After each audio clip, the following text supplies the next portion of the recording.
பாத்தியாயா கூட்டத்தை? கோவில் திருவிழா மாதிரி இருக்கு. என்ன கூட்டம்! ஏய்யா, கூட்டம் கூடனா சரியா போச்சாயா? ஓட்ட போட வேணாமா? இந்த ஜனங்களை நம்ப முடியாதுப்பா. நாமளும் எதிர்கட்சி மாறி மாறி ஆண்டதுல ஜனங்க கொஞ்சம் நொந்து நூலாயிருக்காங்கன்னு நினைக்கிறேன். புதுசா ஆரம்பிச்ச கட்சிக்கு ஓட்டு போட்டு ஜெயிக்க வச்சாலும் ஜெயிக்க வச்சிருவானுங்க. அப்புறம் நம்ம பழப்பு நாரிடும். பேயாண்டதும் பார்த்தாச்சு, பிசாசாண்டதையும் பார்த்தாச்சு. புதுசா ஒரு சைத்தானுக்கு ஜனங்க ஓட்டு போடுவாங்கன்னு நீங்க நினைக்கிறீங்க. உங்ககிட்ட நான் கேட்டேன். இல்லைங்க, நீங்க சொன்னதையே ஒரு உதாரணத்தோட சொன்னேன். உதாரணத்துக்கு சொல்லாத, உருப்படியா அதாவது சொல்லு. வாழ்க்கையில முதல் முறையா எனக்கு முதலமைச்சர் ஆகிறதுக்கு சந்தர்ப்பம் கிடைச்சிருக்கு. இந்த சந்தர்ப்பத்தை மட்டும் நான் இழந்தேன், அப்புறம் எந்த ஜென்மத்திலும் என்னால் ஆக முடியாது. காத்திருந்தவன் முன்னாடி நேத்து வந்தவன் தள்ளிட்டு போன மாதிரி எவனோ ஒருத்த முதலமைச்சர் ஆகிறதுக்காக இத்தனை நாள் நான் பாடுபட்டேன். நான் முதலமைச்சர் ஆகணுன்றதுக்காக என் கட்சி தலைவனே காலி பண்ண வேண்டாம். நான் இவன் யாரா சுண்டகா பையன்? உங்களுக்கு வெக்கமா இல்ல? எவனோ ஒருத்தன் ஜெயிக்க போறான்னு சொல்லிட்டு என்கிட்ட பேப்பரையும் புத்தகத்தையும் கொண்டாந்து காமிக்கிறான். இத பார், உயிரே போனாலும் சரி நான் முதலமைச்சர் ஆகியே தீரணும். தலைவரே, அதுக்காக உங்க உயிர் போகணுமா? என் உயிர் இல்லடா. வணக்கம் தலைவரே. திண்டுக்கல் தொகுதி. உங்க தொகுதியில எப்படி இருக்கு? அம்மா வந்து ஆடிட்டு போன பிறகு மத்த கட்சிக்காரெல்லாம் ஆடி போயிருக்காங்க. ஜனங்கள்லாம் நம்ம கட்சியை பத்தி தான் பரபரப்பா பேசிக்கிறாங்க. டெஃபினட்டா நம்ம கட்சி தான் ஆட்சிக்கு வரும். வருங்கால முதல்வர், வருங்கால முதல்வர், வருங்கால கரெக்ட். ஜனங்களை கவுக்கிறதுக்கு கவர்ச்சி மட்டும் போதாது, சிம்பத்தியும் வேணும். சிம்பத்தினா அனுதாபம். அனுதாபத்துக்கும் அரசியலுக்கும் என்ன சம்பந்தம்? வரலாறு தெரியாம பேசாரு சேதுபதி. இந்த நாட்டுல ஆட்சிக்கு வந்த அத்தனை பேருமே செத்தவன் போட்டோவை காட்டி தான் ஆட்சிக்கு வந்திருக்கான். போன எலெக்ஷன் ராமசாமின்னு ஒருத்தர் செத்து போயிட்டான். அவன் பொண்டாட்டி எங்கேயோ எருமாடு மேய்ச்சிட்டு இருந்தான். அவளை கொண்டு வந்து எலெக்ஷன் நிறுத்திட்டாங்க. இந்த ஜனங்க யாரு என்னன்னு கேட்டாங்களா? ராமசாமி செத்து போயிட்டானே, அவன் பொண்டாட்டின்னு எல்லாம் ஓட்ட குத்திட்டாங்க. இங்க லேடி செட்டு பேர் ஜாஸ்திப்பா. சரி, நம்ம கட்சியில யாரும் சாகலையே. சாகடிச்சிருவோம். யார? நீ தான் தலைவன், உங்ககிட்ட இருந்தா ஆரம்பிக்கணும். நீ தான் சாகணும். சாகிறதுனா சாகிறது இல்ல, சும்மா செட்டப்பு. எப்படி? நாங்க சொல்ற மாதிரி சொல்றோம், நீ தப்பிக்கிற மாதிரி தப்பிச்சிரு. ஜனங்க நம்புற மாதிரி நம்பிடுவாங்க. புரியலையே, எல்லாமே ஒரு மாதிரியா இருக்க. நம்ம ஆளுக்கு தான் சுடுவாங்க. இதெல்லாம் வேணாங்க. ஏதாவது ஏடா கூடமா ஆயிடுச்சு. இத பாரு, நம்ம ஆளுக்கு தான் சுடுவாங்க. அது வெத்து துப்பாக்கி, அதுல சத்தம் தான் வரும், ரத்தம் வராது. ஆனா எதிர்கட்சிக்காரன் தான் சுட்டான்னு பேப்பர்ல நியூஸ் வரும்.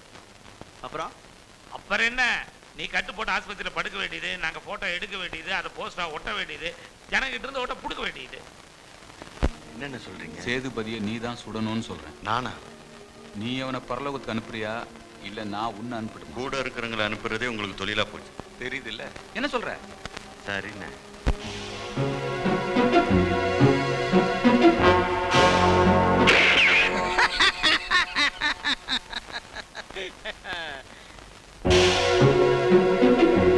நீங்கள் ஆவலுடன் எதிர்பார்த்துக் கொண்டிருக்கும் நமது அன்பு தலைவர் சேதுபதி அவர்கள் இப்போது உங்களிடையே உரையாற்றவிருக்கின்றார் என்பதை பெரும் மகிழ்ச்சியுடன் தெரிவித்துக் கொள்கின்றேன்.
என்னங்க என்னங்க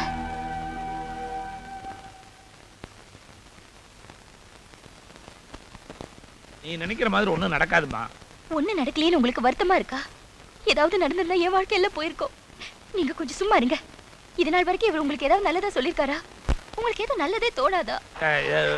வெளியே வெளியே என்னமோ சத்தம் கேக்குதே. பார்த்துட்டு வந்தாரேன். நான் சொல்றது கேளுங்க. நமக்கு இந்த மாதிரி குறுக்கு வழிலாம் வேணாங்க. என்னது எனக்கு நல்லதே தோணாதா? நம்ம எதிர்க்க அவங்களுக்கே தெரியாம நமக்கு நல்லது பண்ணி இருக்கிறாங்க. முதல்ல குதிக்கிறத நிறுத்துங்க. என்ன சொல்றீங்க?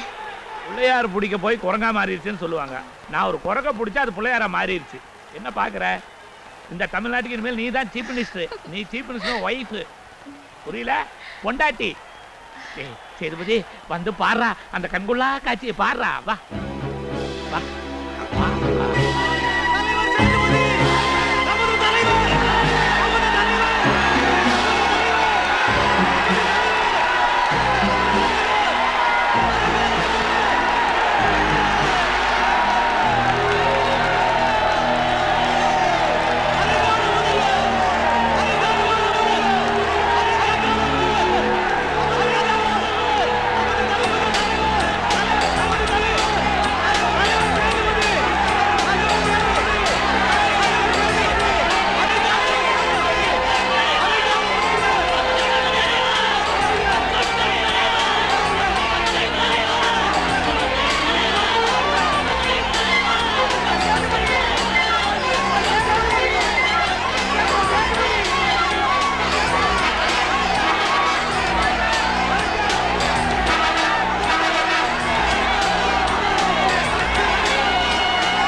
சின்ன வயசுல கட்சி ஆரம்பிச்சு சீக்கிரமாவே ஆட்சிக்கு வந்த உங்களுக்கு எங்களோட நல்வாழ்த்துக்கள்.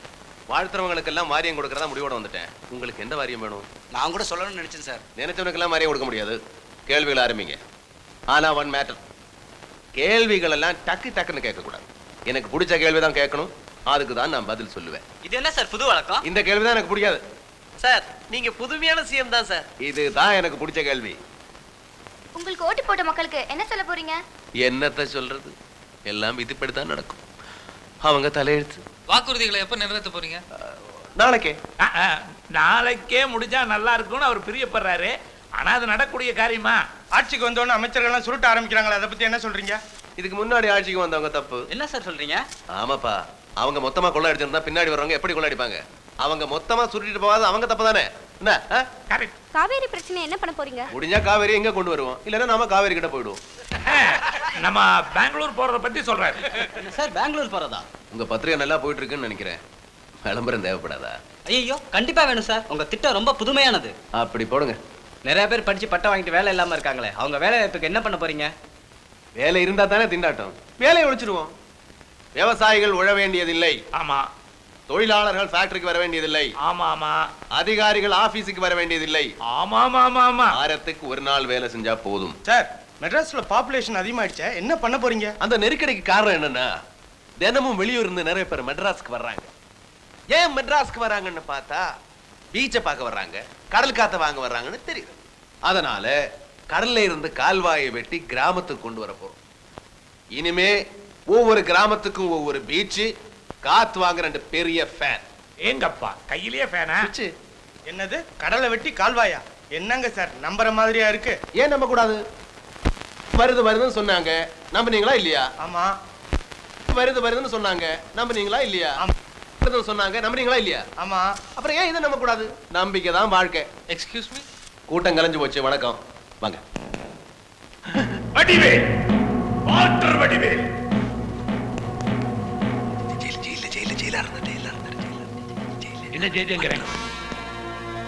சார், உங்க பாதுகாப்பு அதிகாரியை என்ன அப்பாயிண்ட் பண்ணிருக்காங்க.